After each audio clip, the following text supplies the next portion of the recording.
हमने numerical data को कैसे रिप्रेजेंट करना है वो देख लिया है, बट उसको और इंटरेस्टिंग वे में कैसे रिप्रेजेंट किया जाता है तो उसी के लिए हम देखेंगे graphical representation of statistical data. तो जैसे कि स्टूडेंट्स हम हमारी डे टू डे लाइफ में न्यूज़पेपर, बुक्स, इंटरनेट पे इस तरह के कुछ ग्राफ्स देखते हैं जिसमें डेटा को बहुत ही अट्रैक्टिव वे में रिप्रेजेंट किया होता है। तो ऐसे ही एक ग्राफ की अगर हम बात करें तो यहाँ पे ये ग्राफ इंडिकेट कर रहा है कि डिफरेंट कंट्री में कौन सा सर्च इंजन यूज़ हो रहा है। अब अगर मैं आपको बोलूँ कि इसमें से मैक्सिमम यूज़ होने वाला सर्च इंजन कौन सा है और वो कौन सी कंट्री में है, तो आपको देख के ही पता चल जाएगा कि क्रोम का यूज़ सबसे ज़्यादा हो रहा है। वैसे ही एक और ग्राफ की बात करें तो ये ग्राफ इंडिकेट कर रहा है कि डिफरेंट कंट्री में कौन सा सोशल मीडिया सबसे ज़्यादा यूज़ हो रहा है।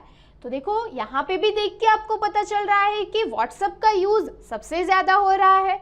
बट अगर यही ग्राफिकल रिप्रेजेंटेशन को न्यूमेरिकल फॉर्म में दिखाया जाए तो क्या ये इतना अट्रैक्टिव लगेगा, इतना आई कैचिंग लगेगा? नहीं लगेगा ना। इसी के लिए हम ये चैप्टर में ग्राफिकल फॉर्म में डेटा को रिप्रेजेंट करने की 3 मेथड देखने वाले हैं, that is bar graph, histogram and frequency polygon, जिसमें से हम अभी के लिए बार ग्राफ पे फोकस करेंगे। ठीक है, बार ग्राफ को समझने के लिए मैं आपको एक बहुत ही इंपॉर्टेंट एंड इंटरेस्टिंग एग्जांपल देने वाली हूँ। आपको कौन बनेगा करोड़पति, ये पॉपुलर गेम शो के बारे में तो पता ही होगा, है ना, आप भी देखते होंगे। तो देखो उसमें जब पार्टिसिपेंट कोई पर्टिकुलर क्वेश्चन में अटक जाता है तो उसके लिए 4 लाइफलाइन होती है उसको सॉल्व करने के लिए, जिसमें से एक लाइफलाइन होती है ऑडियंस पोल। और इस लाइफलाइन में क्या होता है कि ऑडियंस को 4 ऑप्शंस दिए जाते हैं, ABCD। उसमें से ऑडियंस को कोई एक ऑप्शन चूज करना होता है और फिर सभी ऑडियंस के वो डेटा को कलेक्ट करके ऐसा ही कोई ग्राफ आपके सामने रिप्रेजेंट किया जाता है ना। तो यही ग्राफ को क्या कहते हैं, यही ग्राफ को बार ग्राफ कहते हैं। आप देख रहे हो, जिसको देख के ही पार्टिसिपेंट को आइडिया आ जाता है कि विच answer is might be correct, right. तो इसी बार ग्राफ को एनालिसिस करते हुए हम कुछ क्वेश्चन सॉल्व करेंगे। ठीक है, क्या आपको पता है कि आप अपने कोर्स के सारे animated video lectures, study materials, revision notes, test paper etcetera अब डॉन स्टडी की वेबसाइट पर से परचेज करके भी अपनी स्टडी कर सकते हैं। उसके लिए डिस्क्रिप्शन में दी हुई लिंक पर जाकर क्लिक करें, रजिस्टर करें और एनिमेटेड वीडियो लेक्चर्स का फुल एक्सेस पाए। तो questions based on bar graph. अब देखो ये जो क्वेश्चन दिया हुआ है उसमें हमें बार ग्राफ ऑलरेडी दिया हुआ है और ये बार ग्राफ क्या इंडिकेट कर रहा है, बार ग्राफ इंडिकेट कर रहा है कि 100 स्टूडेंट्स ने मैथमेटिक्स के 50 मार्क्स का पेपर दिया हुआ है और उनके मार्क्स यहाँ पे दिए हुए हैं। तो आप देखो एक्स एक्सिस पे हमें मार्क्स दिए हुए हैं और वाई एक्सिस पे हमें नंबर ऑफ स्टूडेंट्स दिए हुए हैं। यानी ये बार ग्राफ इंडिकेट कर रहा है कि कितने स्टूडेंट्स के कितने मार्क्स है। ओके, जैसे कि देखो यहाँ पे ये जो फर्स्ट बार है वो क्या इंडिकेट कर रहा है, उस पे एक्स एक्सिस पे क्या लिखा हुआ है 0 to 9। ओके, और वाई एक्सिस पे क्या है तो वो कहाँ पे खत्म हो रहा है, तो 27 पे खत्म हो रहा है। इट मीन्स ये वो इंडिकेट कर रहा है कि 27 स्टूडेंट्स के 0 से 9 के बीच में मार्क्स है। क्या है, 27 स्टूडेंट्स के 0 से 9 के बीच में मार्क्स है। वैसे ही ये सभी बार हमें वही इंफॉर्मेशन इंडिकेट कर रहे हैं। ओके, और यही बार ग्राफ का यूज करके हमें कुछ क्वेश्चंस दिए हुए हैं जिसका आंसर हमें फाइंड करना है, यानी ये बार ग्राफ का एनालिसिस करना है। ओके, तो रेडी हो आप? तो चलो फर्स्ट क्वेश्चन देखते हैं।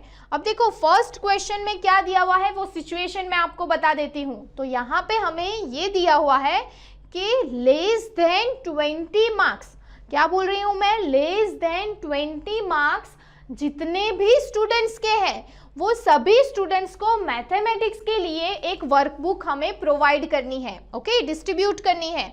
और ये वर्कबुक को डिस्ट्रीब्यूट करने का एक बुक का कॉस्ट हमें दिया हुआ है, दैट इज 5 रुपीज। ओके, तो हमें फाइंड करना है कि जितने भी स्टूडेंट्स हैं वो सभी स्टूडेंट्स को हम अगर ये वर्कबुक प्रोवाइड करें तो उसकी कॉस्ट कितनी होगी। क्वेश्चन समझ में आ गया? अगर ना आया हो तो रिवाइंड करके फिर से समझ लो, ठीक है। तो यहाँ पे हम सॉल्यूशन स्टार्ट करते हैं। तो सबसे पहले हम क्या लिखेंगे, तो देखो सबसे पहले तो हमें कॉस्ट दी हुई है, कितनी है, वर्कबुक की कॉस्ट हमें दी हुई है 5 रुपीज, ओके। और हमें क्या फाइंड करना है कि लेस देन 20 मार्क्स जितने भी स्टूडेंट्स के हैं वो सभी स्टूडेंट्स को हमें ये वर्कबुक प्रोवाइड करनी है, राइट।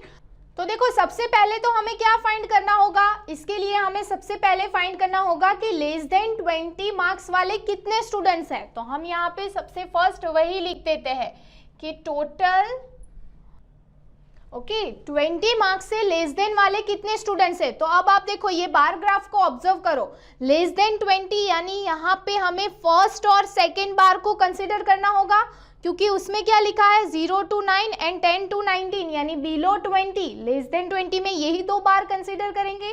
और उसके नंबर ऑफ स्टूडेंट्स कितने हैं, तो 0 to 9 में नंबर ऑफ स्टूडेंट्स है 27, आपको क्लियरली दिख रहा है। वैसे ही 10 to 19 में कितने स्टूडेंट्स हैं, उसमें है 12। तो हम यहाँ पे लिखेंगे टोटल नंबर ऑफ स्टूडेंट्स कितने होंगे, तो वो होंगे 27 plus 12 that is equals to 39। इतने स्टूडेंट्स हैं जिनके लेस देन 20 मार्क्स है, ओके। और ये सभी स्टूडेंट्स को हमें वर्कबुक प्रोवाइड करनी है। तो देखो हमें यहाँ पे एक वर्कबुक की कॉस्ट दी हुई है, कितनी है 5 रुपीज। तो हमें ऐसी कितनी वर्कबुक लानी है 39। तो हम क्या लिख सकते हैं यहाँ पे, तो देखो यहाँ पे हमें 5 रुपीज कॉस्ट दी हुई है 1 वर्कबुक की, तो वैसे हमें कितनी वर्कबुक लानी है 39। तो यहाँ पे हम क्या लिखेंगे, cost of 39 workbook is equals to, और देखो ये तो आपको पता ही है जब ऐसी कंडीशन हो तो हमें क्या करना है, क्रॉस मल्टीप्लीकेशन, ओके। तो हम यहाँ पे क्या लिखेंगे 5 into 39 that is equals to 195 rupees. तो इसका मीनिंग क्या हुआ कि हमें लेस देन 20 मार्क्स कितने स्टूडेंट्स के हैं 39, और ये सभी स्टूडेंट्स को हमें वर्कबुक प्रोवाइड करने का कॉस्ट कितना मिलेगा 195 रुपीज। इतनी बात समझ में आ गई। तो फर्स्ट क्वेश्चन का आंसर हमें मिल चुका है, राइट। तो अब सेकेंड क्वेश्चन की ओर आगे बढ़ते हैं। तो यहाँ पे सेकेंड क्वेश्चन क्या इंडिकेट कर रहा है कि हाईएस्ट मार्क का जो ग्रुप है, ओके, उनको 10 रुपीज प्राइज मिल रही है। तो हमें यहाँ पे ऐसे सभी स्टूडेंट्स को ये प्राइज डिस्ट्रीब्यूट करने का टोटल अमाउंट फाइंड करना है, ओके। ये भी इजी है। आप देखो प्रीवियस क्वेश्चन में लेस देन 20 यानी कम मार्क्स वाले की बात की थी, अब यहाँ पे हाईएस्ट मार्क ग्रुप फाइंड करना है।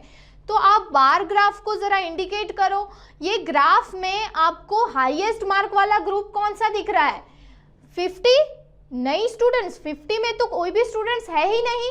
तो यहाँ पे हाईएस्ट मार्क वाला ग्रुप क्या होगा 40 से 49 मार्क वाला, राइट। और उसमें कितने नंबर ऑफ स्टूडेंट्स है, आप देखो जरा ऑब्जर्व करो कितने नंबर ऑफ स्टूडेंट्स है। तो यहाँ पे 17 नंबर ऑफ स्टूडेंट्स है। तो हम यहाँ पे क्या लिख सकते हैं,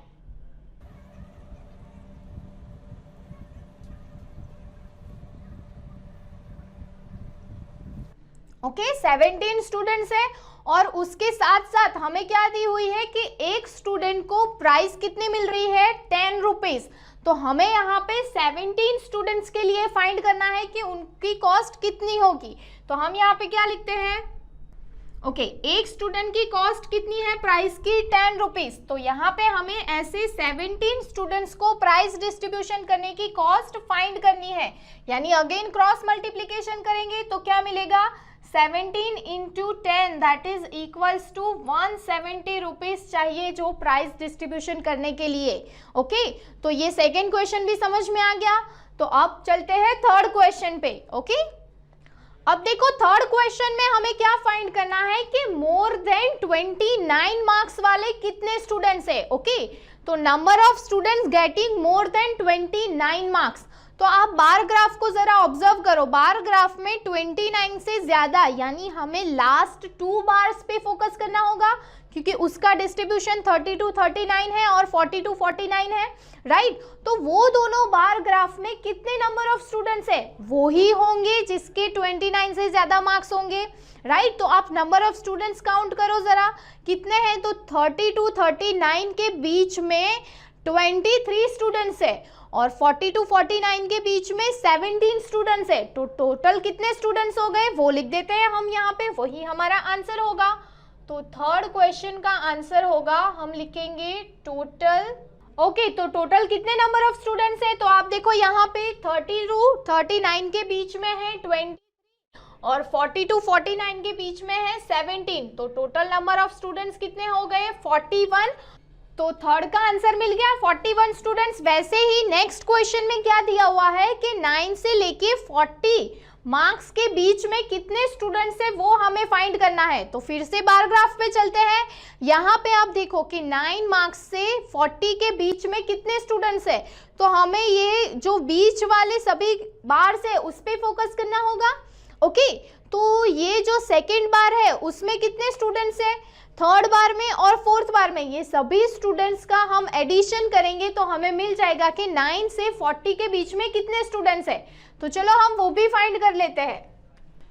तो यहाँ पे देखो सेकेंड बार में कितने स्टूडेंट्स है, 12। तो यहाँ पे हम क्या लिखेंगे, 12 प्लस, तो देखो थर्ड बार में कितने हैं, 20। तो हम यहाँ पे क्या लिखेंगे, 20। और फोर्थ में कितने हैं, 24। इतने ही है रेंज 9 से 40 के बीच के मार्क्स वाले स्टूडेंट्स की। ओके, तो ये सभी का एडिशन हमें क्या मिलेगा, 56। तो टोटल ऐसे 56 स्टूडेंट्स है जो 9 से 40 मार्क्स के बीच में है। ओके, उनके मार्क्स 9 से 40 के बीच में है, ऐसे 56 स्टूडेंट्स है। तो देखो इसी तरह से हमें कोई भी बार ग्राफ दिया हुआ हो और उस पे से हमें कोई भी एनालिसिस करना हो तो हम इजीली कर पाएंगे अब। ओके, अब इतनी बात तो आपको समझ में आ ही चुकी है, तो अब थोड़ा आगे बढ़ते हैं। डियर स्टूडेंट्स, होप इस वीडियो से आपके सारे कॉन्सेप्ट क्लियर हुए होंगे। क्या आपको पता है कि आप अपने कोर्स के सारे animated video lecture, study materials, revision notes, test paper etcetera अब डॉन स्टडी की वेबसाइट पर से परचेज करके भी अपनी स्टडी कर सकते हैं। उसके लिए डिस्क्रिप्शन में दी हुई लिंक पर जाकर क्लिक करें, रजिस्टर करें और एनिमेटेड वीडियो लेक्चर्स का फुल एक्सेस पाए। और हाँ, हमारी चैनल को सब्सक्राइब करना ना भूलें। चैनल को सब्सक्राइब कीजिए ताकि आपको फ्यूचर वीडियो अपडेट्स हमेशा मिलती रहे।